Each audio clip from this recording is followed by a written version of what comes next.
Welcome back, everyone, to another episode of Perspectives. This is the show over here on the End of the Week platform where we talk to super interesting people like Big Ox.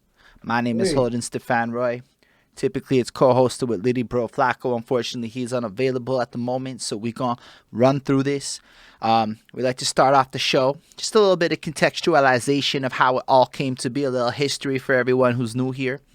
And it has to do with this one-time Littyyy Bro Flacko, who is definitely connected to End of the Week, was working on a Billy project Barnes. along with Jesse James, and they were doing their thing. And that happened to run through an engineer in Montreal named Merker Miyagi. And he shared one of these tracks. I discovered it because Merker, apparently like a typical New Yorker, doesn't do things like share the music of everybody he works on because he doesn't want to have to do it for everybody, something along those lines.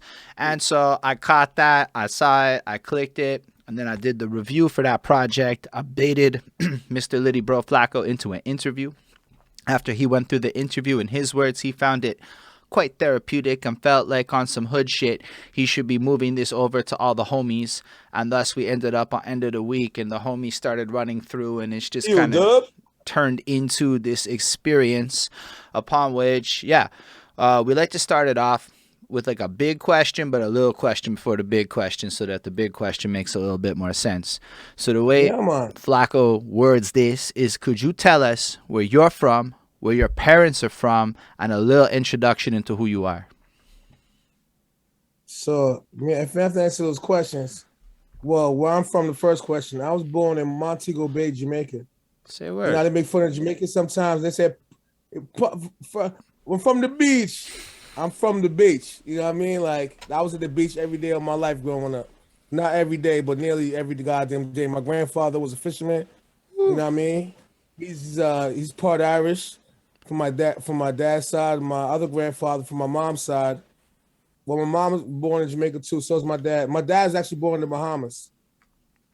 His parents prior to that were part African and Irish. Then Jamaica. You know what I mean? Yeah. He moved to Jamaica where he met my mom. My mom is Jamaican. I don't know what part of Africa they took us from, but you know how that whole story go. But my grandfather, my mom's father, Leonard Hawthorne, you can Google him. He was the Caribbean and South American boxing champ.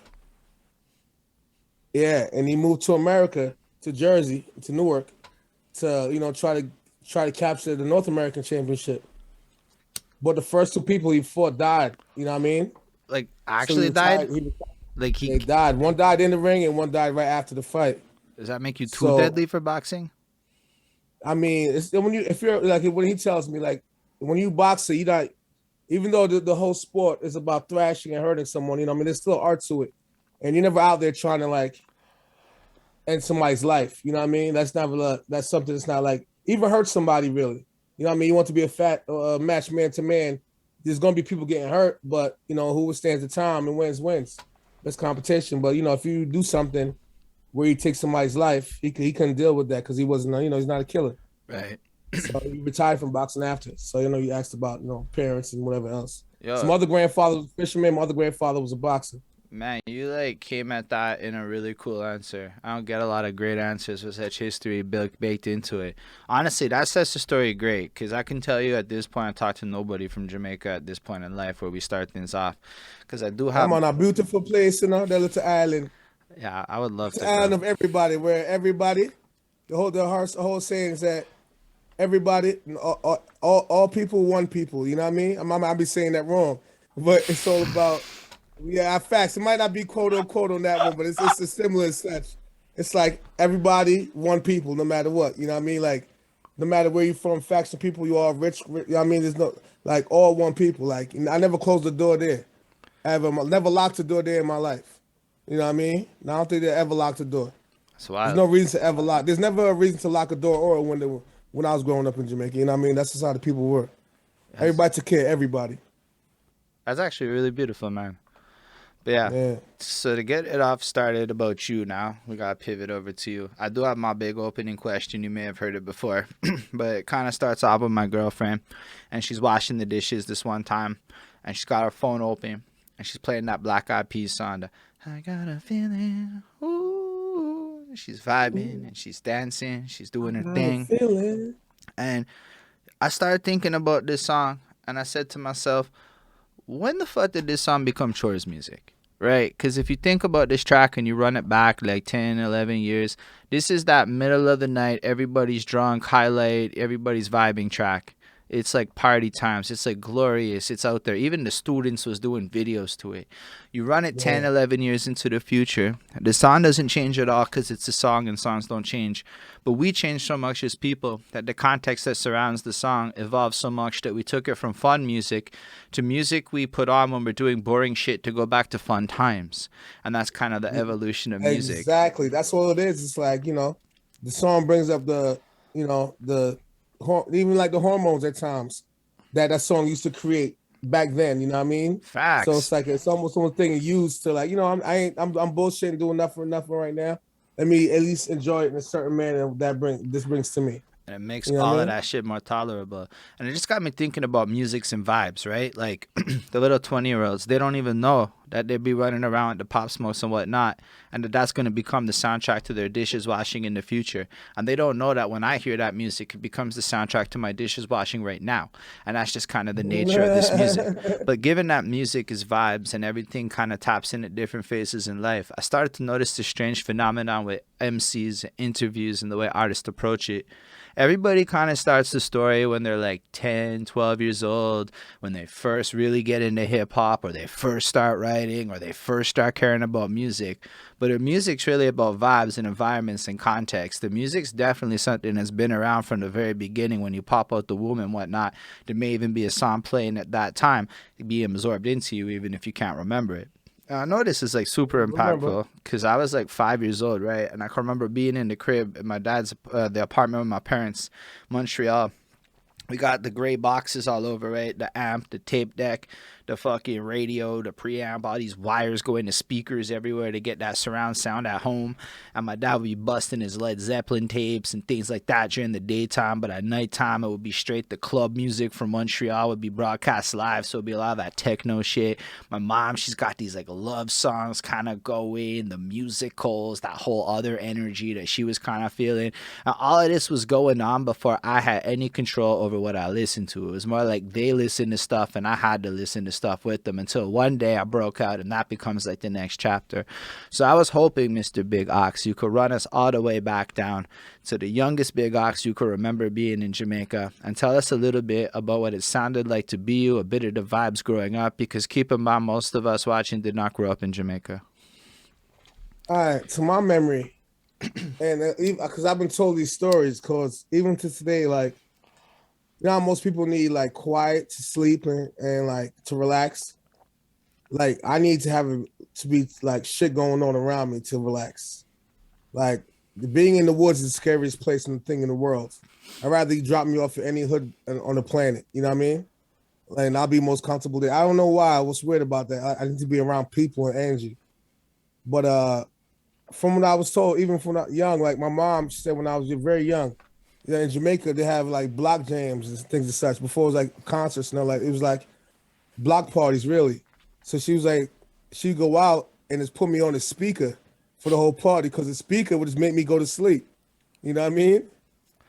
So it was like wild. that's exactly where I think my shit as far as music wise started from. You know what I mean? I've had like, you know, family members who've done music also before in different manners. You know what I mean? Because my family's heavy in the church. So it's like, you know, so it's like, you know, Christian shit. You know what I mean? Nah, man, I heard, the church grand's a whole thing. Like, even in Montreal, we got this, what I call the church circuit. A bunch of folk of a certain age went to a certain church, and like 20 of them are still in music today in the scene. And like, they're like a force because the church taught you to perform, the church taught you to sing, the church taught you to sound engineer, like live tech shit. Like, the church be teaching people how to be musicians. I mean, is that what it's for? Church is life. You know what I mean? I don't know. It's not all about like, you know, at least my growing up at church, it was like, you know, it was like it's getting the people together. I don't know, in a spiritual manner. Yo, we had like, it was never always about. There's mad different experiences. Like, follow us. We're the best because our gods are the best, or who, you know what I mean, or whatever else may be. the way a lot of shit be going on nowadays. It's just weird, but it Nah, is what it is. I hear you, but that's blessed. So you got to go in and kind of you were involved. Were you involved with the church music yourself, or was it more just the Nah, I ambiance was of it? asleep. I was called a sleeper. Like going walking into church was like numbing my soul. Like I couldn't even sit through like any. If I sit down in church for 5 minutes, I am knocked. I don't. There's something about it, and I mean, it's just facts. Unless we were doing like get all the kids together to do musical stuff, but I really didn't. I really didn't pick up on it really then at the time. You know what I mean? Like I played a little trumpet. You know what I mean? Did a little drums, but it was like I lived my. I moved from Jamaica when I was like 9. I moved to Miami for 1 year. Then I went to New York. I went to lived. I lived in I say Yonkers, but Yonkers in Mount Vernon because I moved every year, every Right. single year. It was like, all right. This 1 year lease is done. Boom, move again, move again, move again, move again. I mean, I moved like every single year. So I say Yonkers, Mount Vernon, really, then Port Chester at the end. But But my stepdad, you were in who Jamaica too, or 9? I was in Jamaica till 9, Right. 8. I was 8, 8.5. Who knows? You know what I mean? But whatever. You know what I mean? So you know what I mean? Like when I came here, I didn't even know what hip hop was really. We wasn't listening to no rap music down there at that time. That was like, you know what I mean? Late 80s. What did you listen to in Jamaica in the 80s?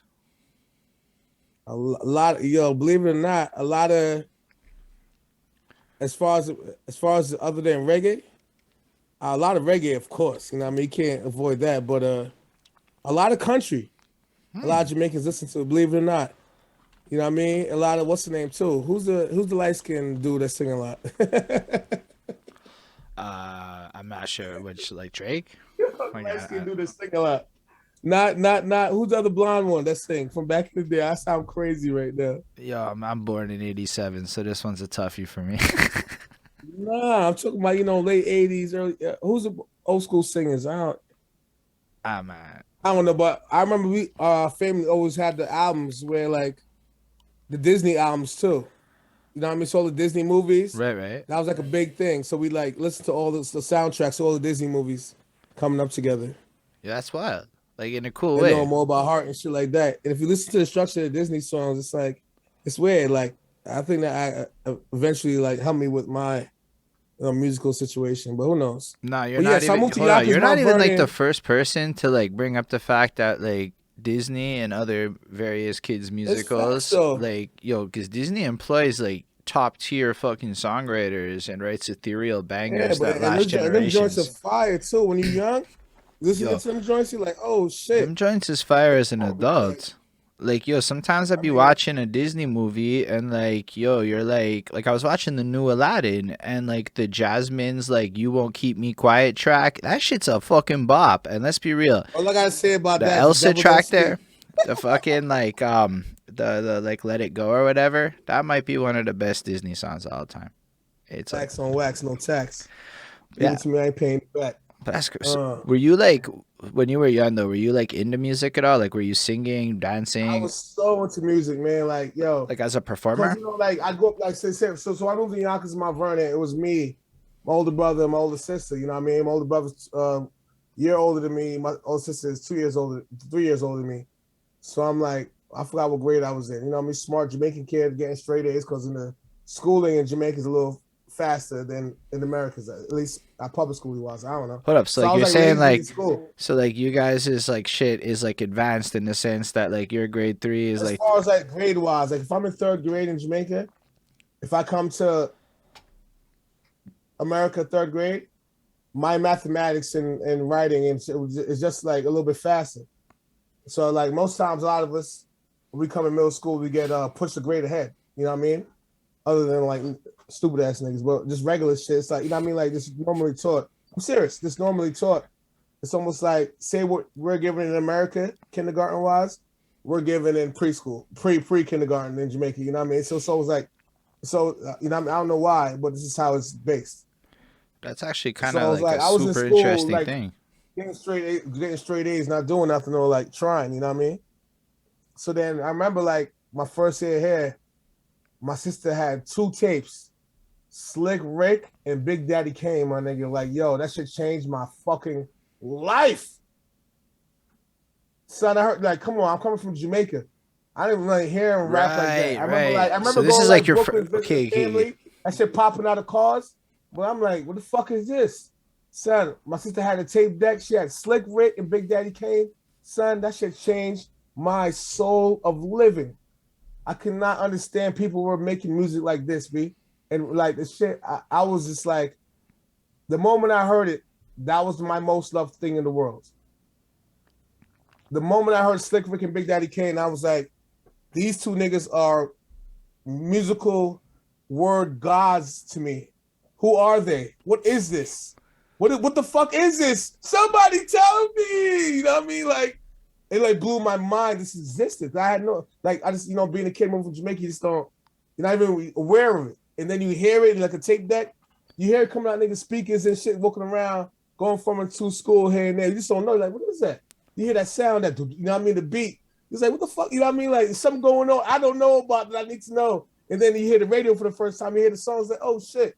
But the radio was different. You'd hear some joints where you just wouldn't hear I don't know. This shit that really affected me at least at the time. You know what I mean? So like And you wouldn't. I was hearing. So like the The times I was singles. hearing the radio So if I like understand that the songs that you 8 like to 9 really. in the morning, going to school, and you know what I mean? Say it again. So like the songs you really liked weren't necessarily on the radio, or.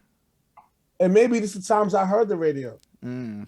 You know what I mean? Because the only time I really heard the radio was either going to school, and then most times my mom is washing me and my brother up in the whip to get there.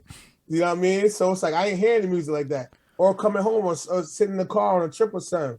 And then most times, our parents, everybody else is already from Jamaica reggae. So when they put the radio on, you ain't hearing it, the new hip hop like that. You hearing the reggae mostly. Sometimes you might get the hip hop come through. You're like, oh shit, what is that? What the fuck was that, nigga? You know what I mean? Like, but when it hit.